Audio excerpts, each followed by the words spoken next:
जीवन में जितने भी दुख हैं उसके पीछे दुर्बुद्धि ही है, क्योंकि सारे अनर्थों की जड़ दुर्बुद्धि ही है। लोग जो है आपस में लड़ाई करते हैं, एक दूसरे के प्रति घृणा करते हैं, नफरत करते हैं, राग द्वेष पाले हुए हैं। उसके परिणाम में दुर्बुद्धि ही है। आदमी विवेक संपन्न मानव जीवन को पाकर अपने अंदर वो सद्बुद्धि नहीं ला पाते। और यही कारण है कि आज परिवार में, समाज में, नगर में, शहर में और देश और राष्ट्र में आपस में लोग लड़ रहे हैं।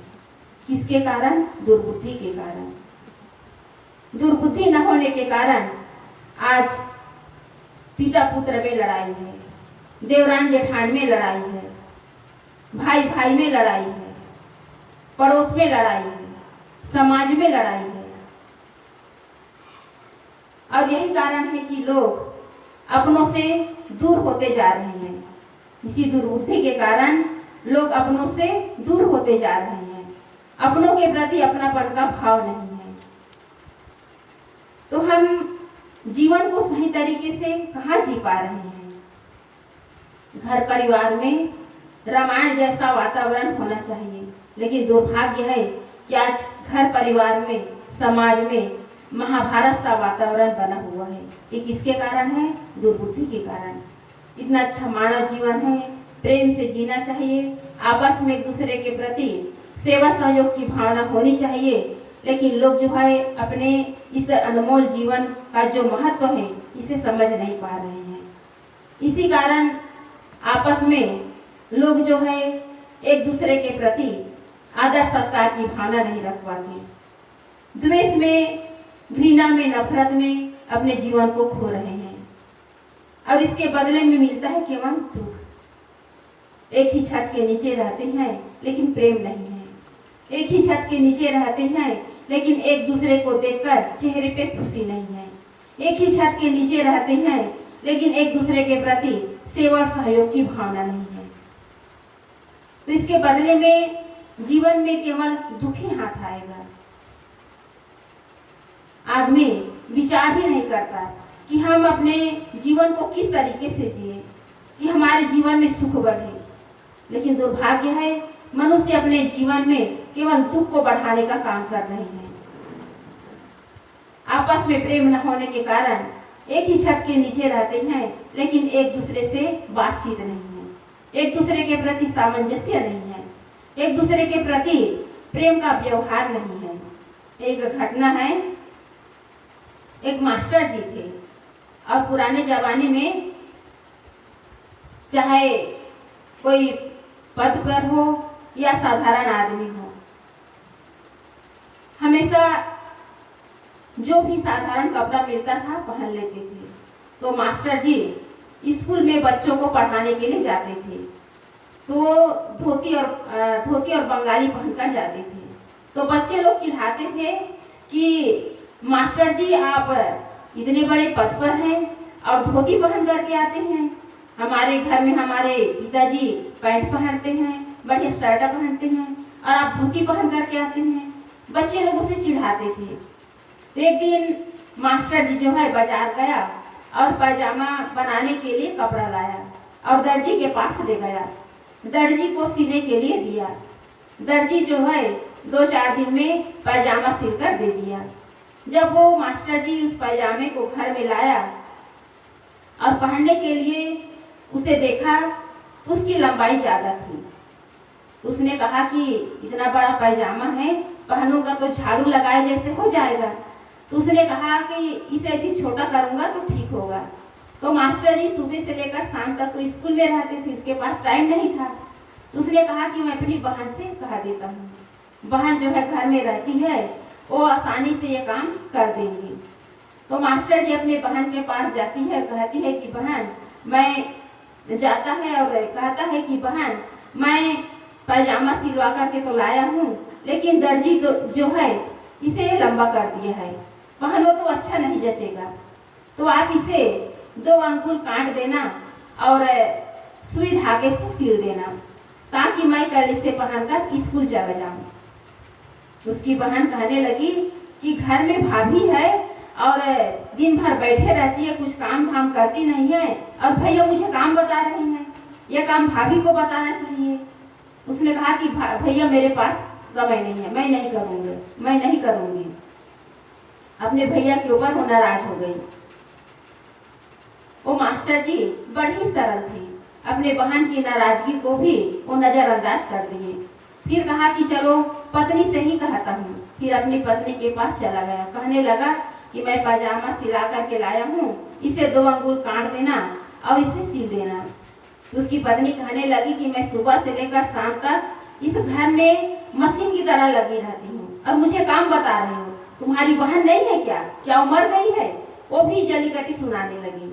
मास्टर जी सरल स्वभाव के थे, कहने लगे तुम ही सिल लोगी तो क्या होगा, बड़े ही सरल भाव से कहने लगा। उसकी पत्नी कहने लगी कि मेरे पास टाइम नहीं है। फिर वो मास्टर जी पैजामा को लेकर के कहता है कि अब माँ के पास जाना चाहिए, माँ तो कभी नकारेंगे नहीं। तो अपने माँ के पास जाकर कहता है कि माँ ये पैजामा सिला करके लाया हूँ और इसका लंबाई जो है थोड़ा ज़्यादा है, 2 अंगुल काट करके सी देना। उसकी माँ कहती है कि बेटा मेरी आँख कमजोर है, मैं सुई में धागे नहीं डाल पाऊंगी, अब मुझे सिलने के लिए कह रही हो? बहू है, तुम्हारी बहन है, उससे कह देते, मैं कहाँ सिल पाऊंगी, मुझे तो सुई डालने में भी दिक्कत होगी, सुई में धागे डालने में दिक्कत होगी, मैं नहीं सिल पाऊंगी। अपनी बहन से अपनी पत्नी से कहो। माँ भी डाल दिए। मास्टर जी उस पैजामे को वहीं अपने कमरे में रख करके स्कूल चला गया। अब इधर जो है उसकी बहन कहने लगी कि मेरा तो एक ही भाई है और वही मेहनत करता है, परिश्रम करता है, उसी के भरोसे एक गृहस्थी चल रही है, और मैं अपने भैया का एक बात भी यदि न मानूं, उसकी इस बात को न मानूं, उसे टाल दूं, तो ये मेरे लिए दुर्भाग्य है। ऐसा विचार करके उसकी बहन जो है पैजामे को लाकर 2 अंगुल काट करके सी करके फिर वहीं रख देती है। फिर उसकी पत्नी कहती है कि मेरा पति है, काम बताया है, यदि नहीं करूँगी तो मेरी ही बदनामी है, इसमें मेरी ही कमी है, क्योंकि पति परमेश्वर है, सुबह से लेकर शाम तक स्कूल में दिन भर ड्यूटी देते हैं और उसका थोड़ा सा काम यदि मैं न करूँ तो ये मेरी सबसे बड़ी दुर्बुद्धि है। ऐसा विचार करके उसकी पत्नी भी पैजामे को लाती है, 2 अंगुल काट करके फिर उसके बिस्तर पर रख देती है। फिर थोड़ी देर बाद भोजन वोजन करने के बाद सब अपने अपने बिस्तर पे आराम करने के लिए चल देते हैं। तो उसकी माँ भी सोचती है कि चलो बेटा है, काम बताए हैं तो जैसे तैसे मैं भी उसके पैजामे को थोड़ा सिल देती हूँ। ऐसा विचार करके उसकी माँ भी पैजामे को लाती है और 2 अंगुल काट करके सी करके रख देती है। अब दूसरे दिन मास्टर जी नहा धो करके आए और कहने लगे कि चलो कोई नहीं सिले हैं तो मैं ही इसे सिल करके पहन लेता हूँ। ऐसा विचार करके वो पैजामा को खोलता है, ना तो पैजामा था ना वो पैंट था। 2-2 अंगुल 3-3 लोग काट दिए तो पैजामा कहाँ बना। तो ये सब क्यों होता है? दुर्बुद्धि के कारण, आपस में प्रेम न होने के कारण, परिवार में प्रेम न होने के कारण कितने ऐसे काम बिगड़ जाते हैं। इसलिए आपस में प्रेम से रहना चाहिए। लोग जो है अपने इस अनमोल जीवन का जो समय मिला हुआ है उसे व्यर्थ में बिता देते हैं। दुर्बुद्धि का ही परिणाम है कि लोग जो है न खाने योग्य चीज़ों को खाता है, न पीने योग्य चीज़ों को पीता है और न करने योग्य कर्म कर डालता है। इसके कारण, दुर्बुद्धि के कारण। आज छोटे छोटे बच्चे जो है शराब पी रहे हैं, छोटे छोटे बच्चे बीड़ी सिगरेट पी रहे हैं, नशा दुर्व्यसन में इतने डूबे हुए हैं कि उनका जीवन जो है अंधकार में बीत रहा है। पता नहीं उसका भविष्य क्या होगा, इसका कोई ठिकाना नहीं है। और इन्हीं दुर्व्यसन के कारण, नशा के कारण छोटे छोटे बच्चे चोरी कर रहे हैं, झूठ बोल रहे हैं, लड़ाई झगड़ा कर रहे हैं, घर परिवार में माता पिता के साथ कलह कर रहे हैं। तो घर में शांति कहाँ है? ये सब दुर्बुद्धि का ही परिणाम है। हम सब देखते ही हैं सड़क के किनारे कितने ऐसे लोग होते हैं, दिन भर मेहनत करते हैं और शाम को शराब पी करके ऐसे पड़े रहते हैं कि उसे कोई देखने वाला भी नहीं है। तो ऐसा जीवन जीने से क्या फायदा कि हमारा जीवन ही नरक बन जाए। जितना हम नशा दुर्व्यसन करेंगे, गलत चीजों का खान पान करेंगे, जीवन नरक बन जाएगा और नरक बन ही रहा है। गलत खान पान के कारण लोग जो है अपने धन को बर्बाद कर रहे हैं, जीवन को बर्बाद कर रहे हैं और परिवार में कलह पैदा हो रहे हैं, परिवार में भी सुख शांति नहीं है। तो ऐसा जीवन किस काम का जिससे हमारा जीवन ही नष्ट हो जाए, हमारे घर की शांति ही चली जाए। और लोग जो है अपने इस जीवन की बर्बादी को देख भी रहे हैं लेकिन सुधारने का नाम नहीं लेते, क्योंकि नशा ऐसी चीज है,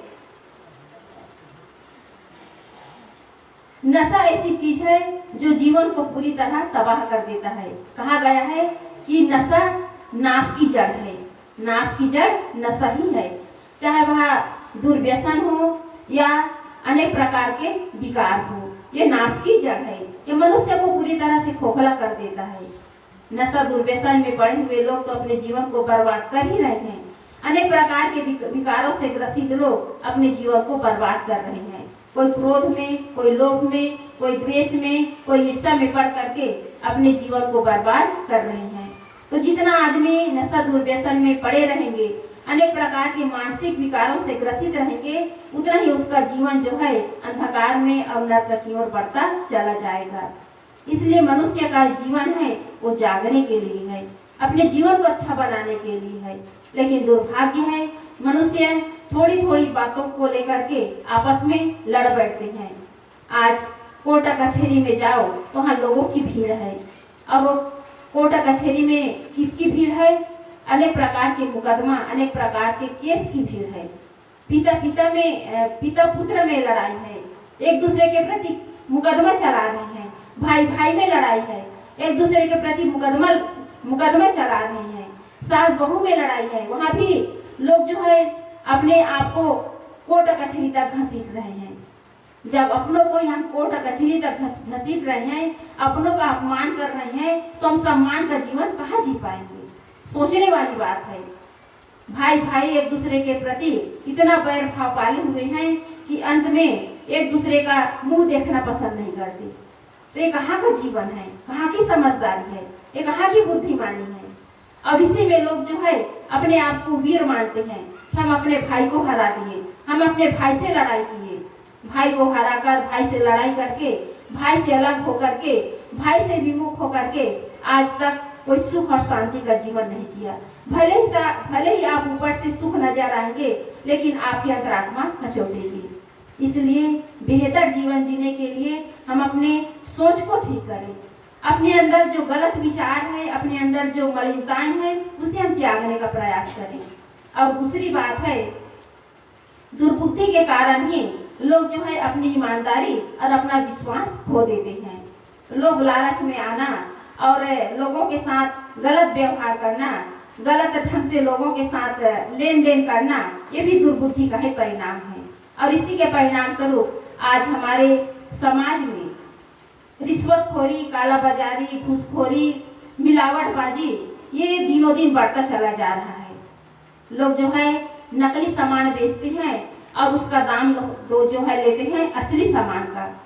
तो आप ईमानदारी पूर्वक जीवन कहाँ जी पा रहे हैं? आप नकली सामान बेच करके उसका असल दाम लेकर के पैसा कमा भी लेंगे लेकिन उसमें कभी सुकून मिलने वाला नहीं है। आप ईमानदारी पूर्वक जीवन जिए। आप पसीने की कमाई से जितना सुखी हो सकते हैं उतना बेईमानी की कमाई से कभी सुखी नहीं हो सकते।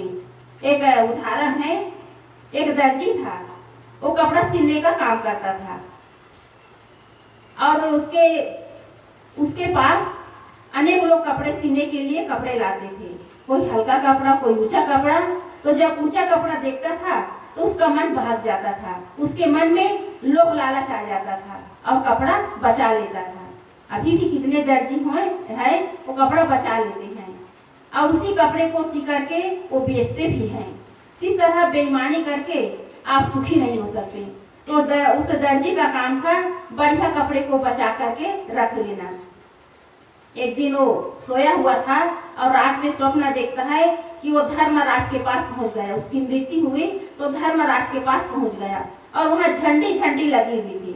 तो उसे दर्जी ने पूछा कि ये सब झंडी क्या है? तो धर्मराज कहने लगा, ये तुम्हारे कमाई का हिसाब किताब है। तुम जितना कपड़ा चुराए ना उसकी सब झंडी लगी हुई है, उतना भोग तुम्हें भोगना पड़ेगा, उतनी सजा तुम्हें मिलेगी। अब उसकी नींद खुली तो रात में जो सपना देखा था उसे याद आया कि मैंने रात में सपना देखा तो झंडी झंडी लगी हुई थी और ये झंडी मेरे कर्मों का ही परिणाम है, मेरी चोरी का ही परिणाम है। तो उसने विचार किया कि अब मैं चोरी का काम नहीं करूंगा, कपड़ा चुराने का काम नहीं करूंगा। तो उसके साथ और सहयोगी थे, सिलाई का काम करने के लिए और सहयोगी थे। तो उसने कहा कि जब बढ़िया कपड़ा आए और मेरे मन में यदि लोभ लालच जग जाए तो तुम लोग सावधान कर देना, कहना कि उस्ताद झंडा, मैं सावधान हो जाऊंगा। कुछ दिन बाद उसके पास विलायती कपड़ा आया, पैंट शर्ट सिलने के लिए विलायती कपड़ा आया और कपड़े को जैसे ही देखा उसका मन ललचा गया। अगल बगल में उसके जो हेल्पर थे वे लोग समझ गए कि आज तो उस्ताद का मन ललचा गया है और वो कपड़ा काटने के लिए जैसे ही टेप और कैंची उठाया तो उसके अगल बगल के जो सहयोगी थे, हेल्पर थे, कहने लगा कि उस्ताद झंडा। तो उसे सावधान करने के लिए कहने लगा उस्ताद झंडा। तो दर्जी कहने लगा कि क्या झंडा झंडा कह रही हो, इतने झंडे लगे हैं उसमें एक झंडा और लग जाएगा, क्या फर्क पड़ेगा। इस तरह आदमी जो है अपने ईमान अपने धर्म को भी बेच डालता है। किसके कारण? लोभ और लालच के कारण। ये भी दुर्बुद्धि का ही परिणाम है। तो इस तरह लोग जो है अपने जीवन में पता नहीं कितने झंडे लगा लिए हैं, चाहे दुकानदार हो, चाहे कर्मचारी हो, चाहे अफसर हो, चाहे नेता हो, चाहे कोई भी व्यक्ति हो, जो जितना बेईमानी पूर्वक जीवन जिएगा, जो जितना लोगों को लूटने का ठगने का काम करेगा, उतना ही अपने जीवन में दुख भोगेगा। क्योंकि हम दूसरे को धोखा नहीं दे रहे हैं, हम अपने को धोखा दे रहे हैं, अपने कर्म को बिगाड़ रहे हैं, अपने धर्म को बिगाड़ रहे हैं। इसलिए चाहिए कि हम ईमानदारी पूर्वक जीवन जिए। जितना हम अपने जीवन में ईमानदारी पूर्वक जीवन जिएंगे उतना ही हम सुखी होंगे और जितना हम बेईमानी पूर्वक जीवन जिएंगे उसका हिसाब किताब चुकता करना पड़ेगा। उसका हिसाब किताब चुकता करने के लिए बाहर कोई देवी देवता नहीं है, बाहर कोई धर्मराज नहीं है, बाहर कोई स्वर्ग और नर्क नहीं है। धर्मराज अंदर बैठा है, हमारे कर्मों का हिसाब किताब अंदर हो रहा है और उस हिसाब किताब से कोई बचने वाला नहीं है। कहा भी गया है कि मालिक लेगा हिसाब न दे पाएगा जवाब, फिर तुझको पड़ेगा पछताना रे।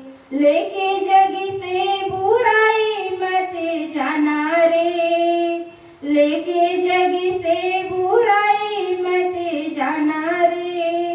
करना सेवा सत्कार, करना दूसरों से प्यार, ना हक तो किसी को ना सताना रे।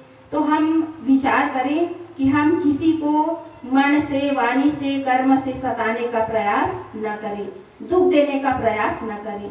जितना हमारा मन निर्मल होगा उतना ही हमारा जीवन अच्छा बनेगा। तो सदगुरु कबीर साहब जी कहते हैं, सकलो दुर्गति दूर करो, अच्छा जन्म बनाओ। जीवन को अच्छा बनाना, जीवन को अच्छा बनाने का मतलब यह नहीं कि हमें अनेक भाषाओं का, लिपि का ज्ञान हो। लोगों की सोच यही है कि हम अनेक भाषाओं और लिपि के ज्ञाता हो जाएं, हमारे पास धन हो, परिवार हो, पद प्रतिष्ठा हो, मकान हो, मोटर गाड़ी हो, तो हमारे जिंदगी में सुख ही सुख है और इसी को लोग कहते हैं कि इनका जीवन अच्छा है। साधारण लोगों की सोच है कि जो विद्वान हैं, जो धनी हैं, जिसके पास मोटर गाड़ी है, जिसके पास मान सम्मान है, जो पद प्रतिष्ठा पूर्वक जीवन जी रहे हैं, जिसके जीवन में भौतिक संसाधनों की कमी नहीं है, लोगों की सोच है कि उसका जीवन अच्छा है। लेकिन इसका निरादर भी नहीं किया जा सकता। जीवन निर्वाह के लिए इसकी आवश्यकता है। जीवन स्तर के भौतिक अंग हैं, धन संपत्ति, परिवार, पद प्रतिष्ठा, ये हमारे जीवन स्तर के भौतिक अंग है, इसे नकारा नहीं जा सकता। लेकिन जीवन अच्छा तभी बनेगा जब हमारा मन जो है निष्पाप हो, हमारा मन निर्मल हो। निष्पाप और निर्मल मन ही अच्छा जीवन है। हमारे पास धन है, हमारे पास रुपये पैसे है, जमीन जायदाद है, परिवार है, पद प्रतिष्ठा है, मान सम्मान है, लेकिन हमारे मन में यदि पाप है, मन में यदि विकार है, मन में मलिनताएं है, तो समझ लो कि हमारा जीवन दुखमय है। तो हम सुखी कहाँ हुए, जीवन अच्छा कहाँ हुआ। और इसी के तो लड़ाई हो रही है। भाई भाई में लड़ाई है धन के लिए, पड़ोस पड़ोस में लड़ाई है धन के लिए, थोड़ी थोड़ी जमीन के लिए, मेड़ के लिए लड़ाई। तो जीवन अच्छा कहाँ हुआ। इसलिए जीवन को अच्छा बनाने के लिए धन के साथ साथ सद्बुद्धि की आवश्यकता है, सद्गुण की आवश्यकता है। लोगों की सोच है कि किसी के पास खाने के लिए बेहतर मात्रा में अनाज है, किसी के पास खाने के लिए अच्छे अच्छे व्यंजन हैं, तो लोग सोचते हैं कि वो सुखी हैं। लेकिन कौन किस तरह की भोजन पा रहे हैं, किस तरह भोजन अपने जीवन में ग्रहण कर रहे हैं, ये महत्वपूर्ण नहीं है। क्योंकि किसी के पास खाने के लिए नमक और रोटी है, किसी के पास खाने के लिए मेवा मिष्ठान है, किसी के पास खाने के लिए अलग अलग प्रकार के व्यंजन हैं। लेकिन आदमी खाने से महान नहीं बनता। आदमी खाने से यदि महान बन जाता तो आज बड़े बड़े धनी लोग, बड़े बड़े अरबपति खरबपति लोग जीवन में सुखी हो जाते। वे मंदिरों तीर्थों का चक्कर न लगाते। आदमी सुख के लिए तरसते हैं। इसलिए कहा गया है कि गरीब जो है मीलों चलता है रोटी के लिए, गरीब मीलों चलता है रोटी के लिए, और अमीर मीलों चलता है उस रोटी को पचाने के लिए। अमीर मीलों चलता है उस रोटी को पचाने के लिए। कोई आदमी अपनों के लिए रोटी को छोड़ देता है और कोई रोटी के लिए अपनों को त्याग देता है। आदमी भी क्या चीज है, उसके अंदर ईमानदारी भी नहीं है। कोई अपनों के लिए माता पिता को छोड़ देता है, तो कोई अपनों के लिए माता पिता को साथ में रखता है। तो इस तरह आदमी जो है अपने अंदर ईमानदारी पूर्वक जीवन नहीं जीता। इसी कारण मनुष्य जो है केवल तुलना में जीवन जीते हैं कि उसके पास ये चीज है, उसके पास वो चीज है। किसी के पास अधिक धन है तो उसके भाग्य का फल है, उसके भाग्य में है तब उसको ये धन मिला है, मेहनत की है तब ये धन मिला है। लेकिन किसी के पास कम चीज है उतने में उसे संतोष होना चाहिए, लेकिन मनुष्य विचार ही नहीं करता। इसलिए जीवन को अच्छा बनाने के लिए धन नहीं बल्कि सद्गुणों की आवश्यकता है। हम सब देखते हैं कि कितने ऐसे लोग हैं जो फुटपाथ में जन्म लेते हैं, लेकिन उसे भी दिन भर के लिए रोटी मिल जाती है। कितने ऐसे लोग हैं जो हाथ में कटोरा लेकर के घूमते हैं, फिर भी उसको दिन भर के लिए रोटी मिल ही जाती है। जो भाग्य में है उसे कोई छुड़ा नहीं सकते। इसलिए चाहिए कि हम अपने जीवन में ऐसा काम ना करें, ऐसा हम अपने जीवन में दुर्भाग्य ना पाले कि अंत में हमें रोना पड़े। इसलिए जीवन में धन के साथ साथ सदाचार की आवश्यकता है। धन तो आता जाता रहता है, लेकिन जो सद्गुण है, जो सदाचार धन है, वो जीवन की असली संपत्ति है, मनुष्य का असली धन है। कहा भी गया है, सोना चांदी जो धनाए तन के काज में ताही लगाई, सद्गुण धन मन दुखन मिटाई, ताही बर्ताव में तीन को लाई। सद्गुण धन से मन का दुख मिलता है, धन से जीवन निर्वाह होता है, दोनों की आवश्यकता है। लेकिन सबसे ज्यादा महत्वपूर्ण है सद्गुण और सदाचार की। इसलिए हम अपने जीवन में सद्गुण रूपी धन को संग्रहित करें ताकि हमारा जीवन अच्छा बन सके। तो मनुष्य जो है बाहरी धन के पीछे दौड़ रहे हैं, पद प्रतिष्ठा भौतिक ऐश्वर्य के पीछे दौड़ रहे हैं, इसकी भी आवश्यकता है। इसके बिना जीवन निर्वाह नहीं होता। लेकिन इसके साथ साथ हम अपने जीवन में सद्गुण धन को भी संग्रहित करें।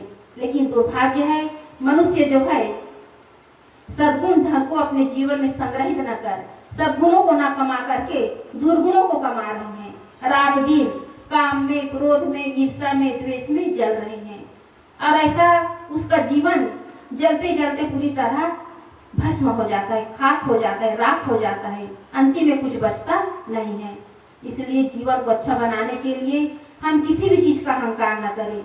जितना हम शरीर का अहंकार करेंगे उतना ही हमारा जीवन जो है देहाभिमान में डूबकर अंधकार के गर्त में चला जाएगा। कहा भी गया है, देह को मैं मानना सबसे बड़ा ये पाप है, सब पाप इसके पुत्र हैं, सब पाप के ये बाप हैं। देह को मैं मानने के कारण ही हमारे जीवन में अनेक अनर्थ होते हैं, अनेक दुष्कर्म होते हैं। जितने भी हिंसा, हत्या, पाप, धोखाधड़ी, ठगी, बेईमानी, ये देहाभिमान के कारण ही होते हैं। इसलिए जीवन को अच्छा बनाने के लिए सारे अहंकार को छोड़कर, सारे देहाभिमान को छोड़कर हम अपने जीवन में सद्गुण रूपी धन को संग्रहित करें, सद्गुण रूपी धन को अपनाने का प्रयास करें। दया, क्षमा, संतोष, धीर, विवेक, विचार, इनको जीवन में अपना लिए तो हमारा जीवन स्वर्ग बन जाएगा। इसलिए सद्गुरु कबीर साहब जी कहते हैं, जीवन को अच्छा बनाओ, अच्छा जन्म बनाओ, जीवन को अच्छा बनाओ। जीवन आपका है। यदि जीवन में आप सद्गुण को अपना लिए, सन्मार्ग पर चलने का प्रयास यदि आप कर रहे हैं तो आपके जीवन में कोई दुख नहीं, कोई पीड़ा नहीं। लेकिन मनुष्य विवेक और विचार नहीं कर पाता, जीवन को व्यर्थ में खो देते हैं। अगली बात है काग गमन गति छाण के। तो यहाँ सद्गुरु कबीर साहब जी कौवे का उदाहरण देते हैं कि कौवा जो है चंचल होता है, उसकी वाणी कर्कश होती है और उसका आचरण गंदा होता है। कौवा जो है मन की चंचलता के कारण वो जहाँ भी बैठता है लोग उसे भगाते हैं, और इसी मन की चंचलता के कारण कौवे जो है कहीं भी उसे सम्मान नहीं मिलता। वाणी की कर्कशता के कारण वो जहाँ भी बैठता है लोग उसे पत्थर मारते हैं, और आचरण के गंदे होने के कारण लोग उसे पसंद नहीं करते। कहा भी गया है, कागा काको धन हरे, कोयल काको दे अपनो मीठा वचन सुनाए के जग अपनो करी ले। कौवा किसी को कुछ देता नहीं है, फिर भी लोग उसे भगाते हैं। उसी प्रकार कोयल किसी को कुछ देती नहीं, लेकिन मीठी वाणी के कारण वो सबके कर्णप्रिय होती है, सब उसे पसंद करते हैं। तो इस प्रकार कौवे मन की चंचलता, वाणी की कर्कशता और आचरण के गंदे के कारण उसे कोई पसंद नहीं करते। उसी प्रकार जिस आदमी का मन गंदा हो, मन चंचल हो, वाणी कर्कश हो और आचरणहीन हो, उसे कोई पसंद नहीं करेंगे। उसके साथ कभी मीठा व्यवहार नहीं होगा। एक बार की घटना है, एक वृक्ष पर कौवा और कोयल दोनों रहते थे। कोयल कहीं से आती है तो देखती है कि कौवा कहीं जाने की तैयारी में है, तो कोयल कहती है कि भैया कौवा कहाँ जा रहे हो? तो कौवा कहता है कि क्या बताऊं बहन, मैं जहाँ भी बैठता हूँ लोग मुझे पत्थर मारते हैं, मुझे भगाते हैं, मेरे साथ दुर्व्यवहार करते हैं, मैं यहाँ रह नहीं पाऊंगा, मैं कहीं दूर चला जाऊंगा ताकि लोग मुझे सम्मान करें। तो कोयल कहती है कि भैया कौवा, जगह बदलने की जरूरत नहीं है, स्वभाव को बदलिए, आपके अंदर जो कर्कश आवाज है उसे बदलिए। उसी प्रकार मनुष्य के अंदर यदि कटु बोलने की आदत है, कर्कश बोलने की आदत है, व्यंग में बोलने की आदत है, दूसरे को जली कटी सुनाने की आदत है, तो जब तक इस स्वभाव को बदलेंगे नहीं, उसका कभी सम्मान होने वाला नहीं है। चाहे वह घर बदले, परिवार बदले, देश बदले, नगर बदले, चाहे विदेश में जाकर के रहे, असली बात है स्वभाव को बदलना। और कौवा जो है जितना चालाक होता है उतना चालाक कोई नहीं होता। एक बार क्या हुआ, कौवे के यहाँ एक बच्चा पैदा हुआ, तो बच्चा थोड़ा बड़ा हुआ तो कौवा जो है अपने बेटे को समझाने लगा, कहने लगा कि बेटा यदि तुम्हें कोई पत्थर मारने के लिए नीचे झुके तो तुम जल्दी सावधान हो जाना, ये तुम्हें पत्थर मारने वाले हैं। तो उसका बेटा कहने लगा, कौवे का बच्चा कहने लगा, पिताजी यदि व्यक्ति जो है जेब में पत्थर रख लिए तो? उसका बेटा कहने लगा कि व्यक्ति जो है जेब में पत्थर रख लिए तो कौवा कहने लगा कि बेटा तुम तो मुझसे ज्यादा होशियार हो, ज्यादा चालाक हो। तो इस संसार में चालाकी, होशियारी और आचरणहीनता की आवश्यकता नहीं है। आवश्यकता है कि हम अपने जीवन को साफ और शुद्ध बनाएं, अपने रहने को सुंदर बनाएं, अपने को पवित्र बनाएं, तब जीवन अच्छा बनेगा। और अंतिम बात है, हंस गण चले आओ, हंस की रहनी में रहना। कहते हैं कि हंस मानसरोवर में रहता है और मोती चुगता है। यह हंस का उदाहरण जीव के लिए दिया गया है। हंस तो एक काल्पनिक पक्षी है और मानसरोवर भी एक काल्पनिक जगह है, और कहते हैं कि मोती चुगता है, ये भी काल्पनिक है, किसी ने देखा नहीं है। लेकिन सदगुरु कबीर साहब जी इतने मनोवैज्ञानिक संत थे, मनोवैज्ञानिक विचारक थे कि वो कहाँ कहाँ से उदाहरण दे करके लोगों को समझाने के लिए, लोगों को जगाने के लिए ये उदाहरण पेश किए हैं कि हंस जो है मानसरोवर में रहता है और मोती चुगता है, उसी प्रकार हमारे अंदर हंस जीव है, वो भी मोती चुगे तो जीवन जो है कल्याण की ओर आगे बढ़ सकता है। और मोती क्या है? सद्गुरु रूपी मोती। सदगुरु कबीर साहब जी ने कहा है फूल रहने की टोकरी। हमारा अंतःकरण सद्गुरु रूपी फूल रखने की टोकरी है, लेकिन हम उसमें क्या रखे हुए हैं? राग, द्वेष, हिंसा, हत्या, चोरी, बेईमानी, पता नहीं क्या क्या दुर्गुण अपने अंतःकरण में रखे हुए हैं। इसी कारण अपने अंदर हंसत्व का उद्घाटन नहीं होता। इसलिए सदगुरु कबीर साहब जी कहते हैं हंस गौण गति चली आओ। तुम्हारे अंदर हंसत्व का उद्घाटन तभी होगा जब तुम सत्य सत्य, बंधन, मोक्ष और जड़ और चेतन का भेद जो है उसे नहीं समझोगे, उसके रहस्य को नहीं समझोगे। इसलिए जड़ क्या है, चेतन क्या है, सत्य क्या है, असत्य क्या है, बंधन क्या है और मोक्ष क्या है, इसे समझकर जो सार है उसे ग्रहण करें और जो त्यागने योग्य है उसे हम त्याग करें। बंधन, दुख और जड़ का हम त्याग करें, तब जीवन में हम सार को ग्रहण कर सकते हैं। इसलिए हम हंस की तरह सारग्राही बने और जो त्यागने योग्य है उसे हम त्याग करें, तब हंसत्व का उद्घाटन होगा, तब जीवन अच्छा बनेगा। तो सदगुरु कबीर साहब जी ने कहा है जीवन में जितने भी दुर्बुद्धि हैं, जितने भी दुराचरण है उसका त्याग करो, जीवन को अच्छा बनाओ और कौवे की चाल को छोड़कर हंस की रहनी को अपनाओ, तब जीवन में हम कल्याण और सुख की ओर आगे बढ़ सकते हैं। बस इतना ही कहकर मैं अपनी वाणी को विराम देती हूँ। बोलिए सदगुरुदेव की जय।